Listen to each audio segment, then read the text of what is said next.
2017ની ગુજરાત વિધાનસભા ચૂંટણીમાં કોંગ્રેસનું ટેમ્પલ રન મહદઅંશે સફળ રહ્યું હતું। રાજ્યની અંબાજી, બહુચરાજી, સોમનાથ, જમાલપુર ખાડિયા સહિત અનેક મહત્વના મંદિરો ધરાવતી વિધાનસભાની બેઠકો ઉપર કોંગ્રેસે વિજય મળ્યો હતો અને આ સફળ ફોર્મ્યુલાને કોંગ્રેસ 2019ની લોકસભા ચૂંટણીમાં પણ આગળ ધપાવવા માંગે છે।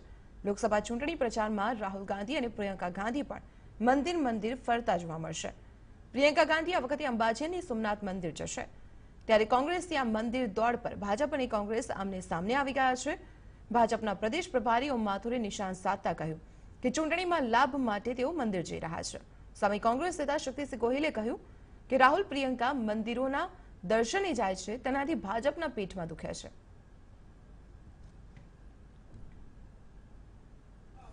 भारतीय जनता पार्टी का प्रयत्न है कि हमारी संस्कृति से लोग जुड़े, लेकिन ऐसा नहीं करे कि वो खाली चुनाव के लाभ के लिए जुड़े।